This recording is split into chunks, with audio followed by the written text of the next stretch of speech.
उपजे, गुरु बिना ज्ञान न उपजे, गुरु बिन मिले न मोक्ष। मतलब गुरु के बिना न हमें ज्ञान मिलता है, न मोक्ष की प्राप्ति होती है। और गुरु समान दाता नहीं, याचक शीश समान, तीन लोक की संपदा, सो गुरु दीनी। पहले तो मैं सलीम साहब का धन्यवाद करता हूँ और अनीता जी का धन्यवाद करता हूँ जो मुझे मौका दिया आप लोगों के बीच में।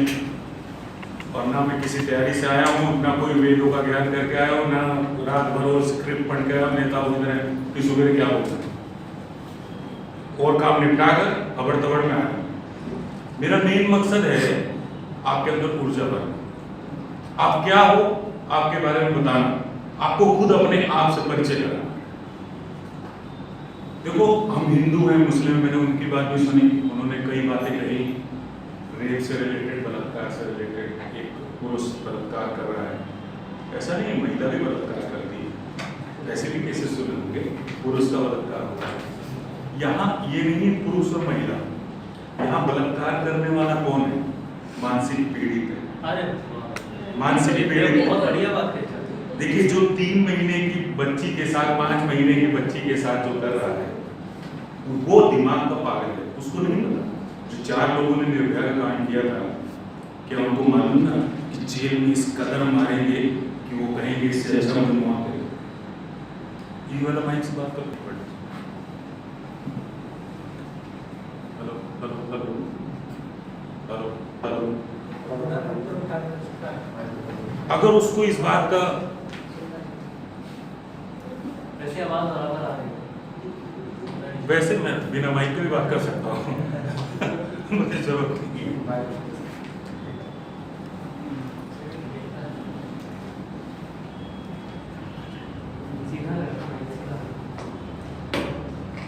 जिन 4 को सजा हुई, जेल में जो भी मिला उसने उसे जम के मारा। वहां के जो कैदी थे उसने भी मारा। वो हर रोज कहते मौत मिल जाए उससे आसान सुख नहीं, पल पल के तिल तिल के मरना, हर घड़ी मरना, उससे बड़ी सजा नहीं। तो मैं ये बताना चाहता हूं कि ये क्या कारण है। जैसे इन्होंने 2 बातें बोली, एक देशभक्ति के लिए, देश को मिट जाओ, उस पर भी मैं टॉपिक को दूंगा। आप कोई भी शब्द मेरे को दीजिए, मैं अध्ययन करता रहता हूँ, बीच में रोक देता हूँ, टॉपिक से भटका देता हूँ, आपको एक अलग मैटर पे लेता हूँ, मैं रिसर्च करता रहता हूँ। जब ये सृष्टि उत्पन्न हुई, जब ये सृष्टि का निर्माण हुआ, तो वानर आए और पत्थर से पहले आग का कोई साधन नहीं था, पत्थर आपस में टकरा गया, चिंगारी निकली, वो देखा आग पकड़ लिया। तो कैसे कैसे वो निर्माण होते होते साइंटिस्ट बने, कैसे पेट्रोल निकला और पेट्रोल कैसे बना। बड़ी लंबी कहानी है, अगर कोई चीज आप जानना चाहेंगे तो छेड़ देना, मैं उसको पूरा डिस्क्राइब करूँ।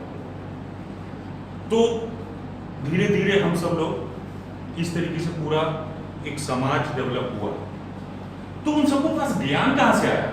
क्या वो प्रिंसिपल के पास या बहुत अच्छे कॉन्वेंट स्कूल में पढ़ने गए, पब्लिक स्कूल में पढ़ने गए, सरकारी स्कूल में पढ़ने गए? उनको किसने शिक्षा दी?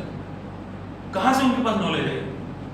ये प्राकृतिक जो 5 तत्वों से हम बने, जैसे 5 शब्दों से भगवान बना है शब्द, भगवान, भूमि, गगन, वायु, अग्नि, नीर।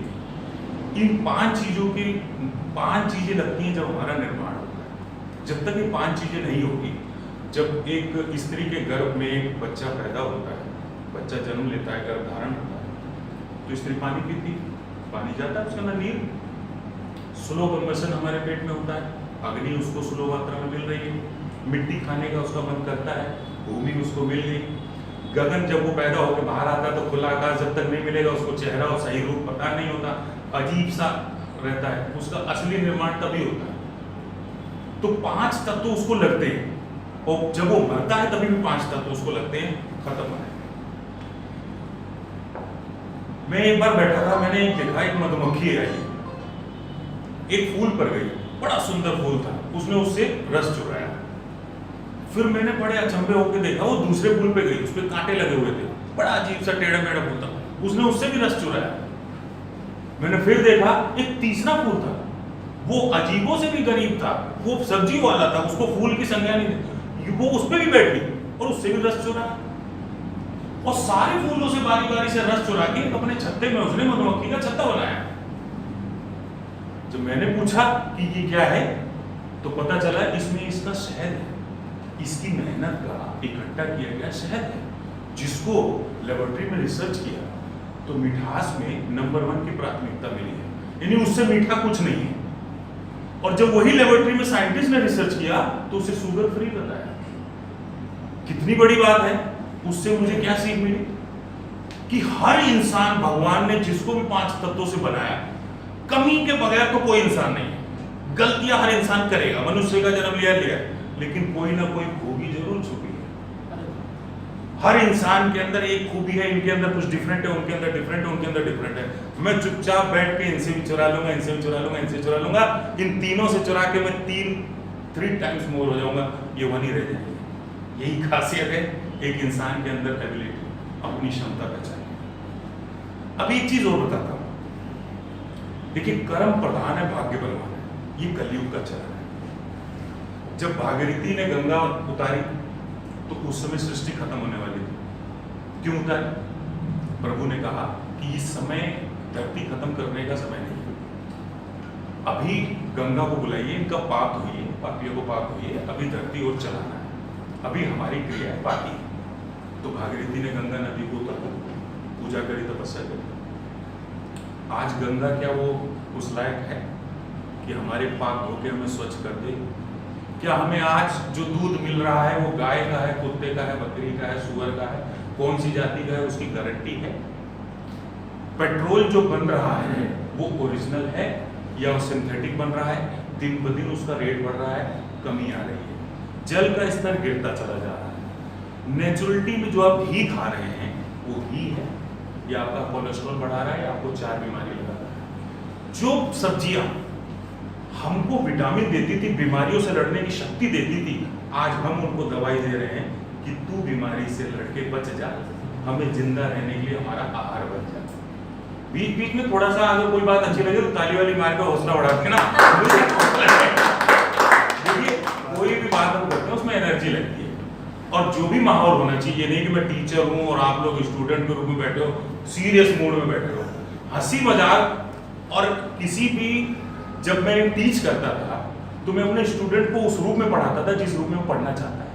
सर ज्ञान की बात है ना, सॉरी इंटरप्ट, ज्ञान की बात है इसलिए सब इतने ध्यान से सुन रहे हैं। ठीक है, नहीं ठीक है, लेकिन बीच बीच में ऐसी बात करके मैं रुकता भी हूँ, मैं कोई कंटिन्यू भाग नहीं रहा हूँ तेज गाड़ी से। मैं बताता हूँ, जैसे मैंने अभी बोला, उनका जो तरीका था, जब वो आई तो ऐसा लगा कि शायद अच्छा परफॉर्मेंस नहीं कर पाएंगे, शायद हल्का सा घबराई थी, लेकिन वो उसी अंदाज में बहुत अच्छा खींचा उन्होंने, बड़ा बढ़िया परफॉर्मेंस दिया उन्होंने।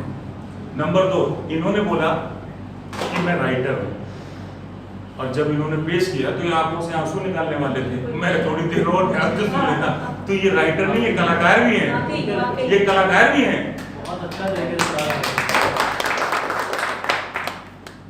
फिर वापस अपने टॉपिक पे आता हूँ। मेरा मेन मुद्दा क्या है, ये सारी कहानी क्यों कह रहा हूँ? तो देखिए, ज्ञान अथाह सागर है, मैं कहने लगूंगा, मैं नहीं थकूंगा, आप शायद थक जाएं, आप शायद थक जाएं, क्योंकि मेरे अंदर तो कीड़ा है। मैं तो हर चीज में रिसर्च करता रहता हूँ, ये बन रहा है तो कैसे बना, क्यों बना, उस पर भी खोज करना शुरू कर देता हूँ, और उसी चीज को कर गए और एक ज्ञान अर्जित किया। 4 वेदों का अध्ययन किया है, हिंदू क्या है, मुस्लिम क्या है, क्या नफरत करनी चाहिए या ये नेता नफरत कर रहा है, हर चीज में रिसर्च किया है। अगर हिंदू मुस्लिम में नफरत करना चाहिए तो जब सृष्टि उत्पन्न हुई और भगवान भोलेनाथ से मैं आप ये बताऊं, भगवान भोलेनाथ ने जब उनको रामचरितमानस का निर्माण किया, और जब उन्होंने पूरा ये वेदों को भगवान शिव शंकर ने उतारा, और जब वेदों का ज्ञान क्यों उतारा, जो भगवान के अवतार हुए वो क्यों हुए, उनकी लीलाएं क्यों हुई, जब उनसे एक बार पूछा गया कि प्रभु अगर आप धरती में ना जाते, ये लीला ना भी करते, तभी भी तो लोग आपकी शक्ति को पहचान सकते थे, इतना कष्ट खा के ये सब करने की क्या जरूरत थी? तो उन्होंने कहा, जो मेरे भक्त हैं उनको ये आशा रहे कि उनके पीछे में, वरना आज के टाइम में यही तो उनकी लीलाएं हैं जो उन भक्तों के अंदर प्रेरणा देती है कहीं ना कहीं आस्था में, और वो उनको वहां पे माथा टेकने को मजबूर करती है। अब शास्त्रों में एक चीज और लिखा था, बातें बड़ी लंबी हो जाएंगी, बड़े टॉपिक खुद जाते हैं। शास्त्र में लिखा है कि आस्था का कोई रूप नहीं है। आप मस्जिद में जाएंगे, वहां पे सच्चे मन से क्रियाक्रम होता है। आप सपोज करिए इसी पे आपने 2 आंखें बनाई, एक नाक बनाया, चेहरा बनाया, अगरबत्ती जला दी, बैठे, कहा अल्लाह ताला मुझे ये करो, मैं ये कर रहा हूँ, नियम से वो किया। एक ऊपर शक्ति आती है, वो देखती है कि कोई आदमी प्रे कर रहा है। जब आप भगवान के सामने बैठे, आपने एक मूर्ति रखी और वहां पर धूपबत्ती जलाई और भगवान से बोला है प्रभु मेरे ये काम ना सुनो।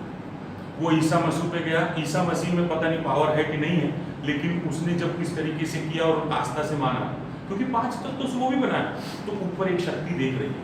उसने क्या कहा उस शक्ति ने कि आस्था का कोई रूप नहीं है, आपके अंदर आस्था है।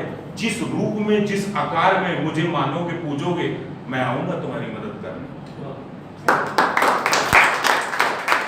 और अगर हिंदू मुस्लिम भगवान ने बनाए होते तो भगवान देखिए ब्रह्मा के रचयिता है, और हो सकता है इनके 2 नाक दे देते या 3 आंखें दे देते। आज मैं कहता हूँ इनके और मेरे में, आपके और मेरे में कैसे पता चलेगा कि हम हिंदू मुस्लिम हैं? शायद टीका उका लगा लें, थोड़ी सी लंबी दाढ़ी खींच लें, यानी हम सिंथेटिक या मैन्युफैक्चरिंग कुछ दूसरा इफेक्ट डालेंगे। जब शो होगा या टोपी लगा लें तब मालूम चलेगा। यानी भगवान के बनाए हुई चीजों से तो नहीं मालूम चल रहा है कि आप हिंदू हो मुस्लिम हैं। आपके शरीर में दौड़ रहे खून से तो नहीं मालूम चल रहा है। एक उसका खून निकालो, जैसे नाना पाटेकर ने उसको फोड़ के निकाला है कि देख अब बता ये हिंदू का है कि मुस्लिम का है। जब उसको फोड़ के बताया तो बोला साला बनाने वाले ने जब फर्क नहीं डाला तो तू कौन होता है? बहुत बढ़िया। फर्क तो अभी डालते हैं। तो जो ये हिंदू मुस्लिम का लफड़ा ये पैदा क्यों होता है? जब मेरे से विकास नहीं होता, मेरा विकास जो होता है, मेरी कुर्सी डोलने लग जाती है।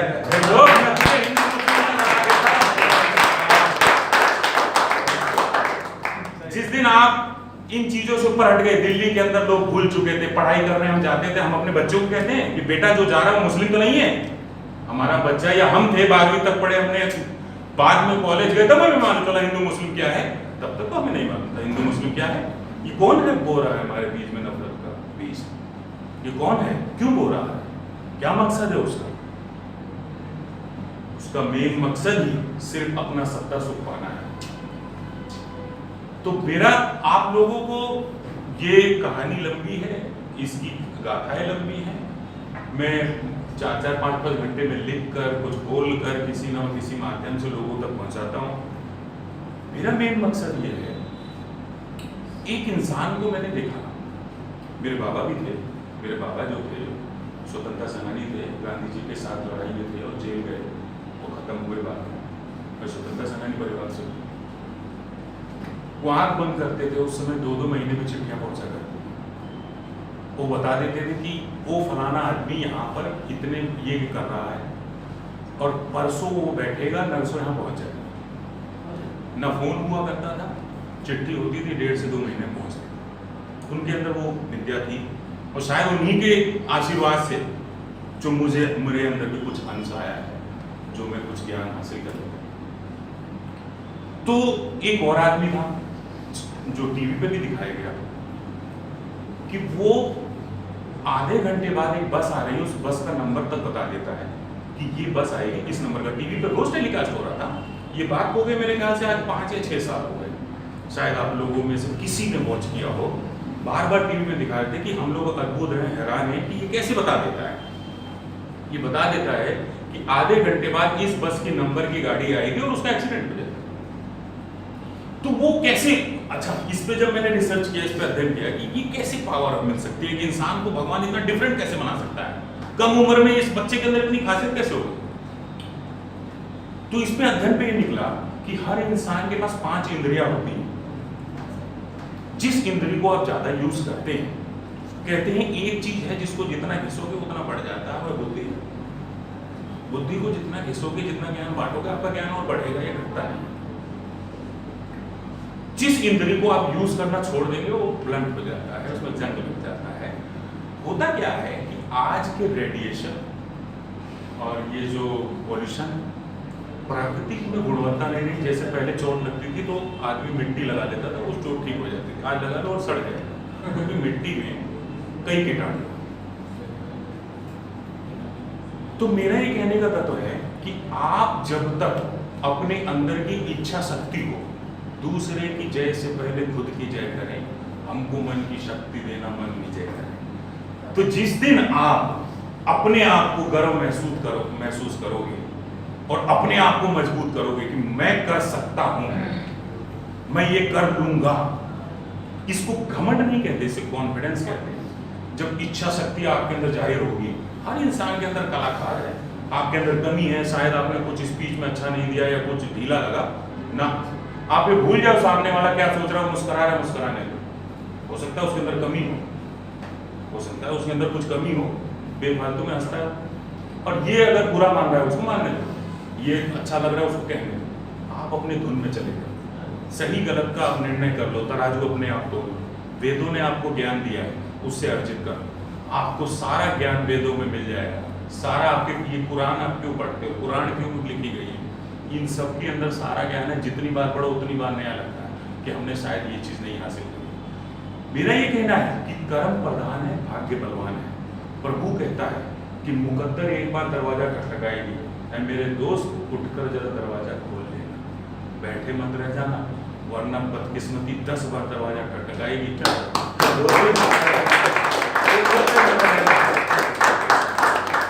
रोते मत रहना। देखिए यही बात बोलता हूँ, किसी ने पूछा कि राहुल गांधी तो इंदिरा गांधी के बेटे राजीव गांधी और भी बढ़िया आदमी, तो उसके पीछे दुनिया मरने लग गई, और इंदिरा गांधी शक्तिशाली सबसे आयरन लेडी के नाम से मानी गई, और वहाँ बॉर्डर पर लड़ाई पे भी गई, तो उनके जैसा तो कोई था नहीं। तो उन्होंने कहा बिल्कुल ठीक है, लेकिन राहुल गांधी उस लायक नहीं। तो इन्होंने बोला कि आज ये राहुल गांधी पप्पू और ये जो लोगों के मजाक के रूप में आ रहे, वो ऐसा क्यों हुआ? तो मेरे से ऐसी बातचीत हो रही थी, तो मैंने जवाब दिया कि 2009 में मुकद्दर ने दरवाजा खटखटाया था। मनमोहन सिंह जब तबीयत उनकी खराब हो रही थी, अगर राहुल गांधी उस समय सत्ता पे बैठ जाते तो ना कोई मोदी आता और ना कोई वो इतनी बेइज्जती कराता और राहुल गांधी की छवि बनी रहती। तो एक बार जो उन्होंने मुकद्दर का दरवाजा उस समय खोला नहीं, वो बदकिस्मती आज 10 बार दरवाजा खटखटा रही है। यही कारण है। भाग्य आपका आपको दस्तक देगा। आपके अंदर टैलेंट है, आप अपने टैलेंट को पहचानो, जिस लाइन में हो। सहवाग था, पढ़ा लिखा कुछ नहीं, कोई इंग्लिश के वर्ड नहीं आते उसको। गांव में था, खेती-बाड़ी चल रही थी, माँ गाय भैंस चला रही, बल्ला चलाता था, उसको पिटाई पड़ रही। आज तक वाले जब पहुंचे उसके यहाँ तो खटिया बिछाई गई थी, लेकिन उसने उसी कला से, उसी में अपना ध्यान लगाकर, उसी में अपनी ऐसा कर लिया कि आज वो अरबोपति बना। पैसा नहीं, जिस दिन आप पैसे के पीछे भागोगे पैसा आपसे दूर भाग जाएगा। जिस दिन आप पैसे के पीछे भागोगे पैसा आपसे दूर भाग जाएगा। जिस दिन आप कर्म करोगे पैसा आपके नीचे आ जाएगा। तो आप अपने टैलेंट को पहचानो। बोलने को तो मैं बोलता रहूंगा, आप लोग पता नहीं सब बुरा लगे और समय की भी कमी हो सकती है। और अपने टैलेंट को पहचानो।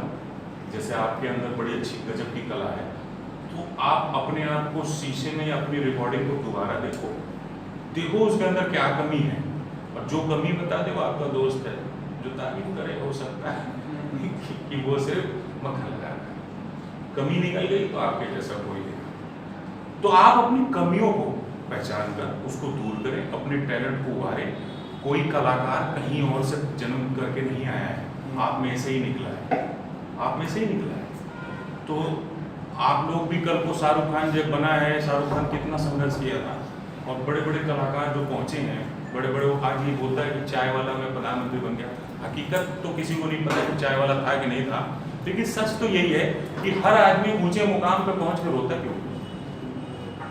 कि मेरे बाप साइकिल चलाते थे, मेरे बाप रिक्शा चलाते थे, कोई ये क्यों नहीं? नहीं, ऐसा कोई दिक्कत वाली बात नहीं थी। हमारे पास खाने पीने को बहुत कुछ था, ऐसा कुछ नहीं था, आ गया बस मेरे अंदर टैलेंट था, ऐसा कोई कुछ नहीं था। पता नहीं, कभी नोटिस करना, हर आदमी रोता क्यों है उस प्लेटफॉर्म? मोदी जी गए संसद में, वो हकीकत, लेकिन क्यों रोए? क्यों रोता है आदमी? और परिस्थिति क्यों आती है?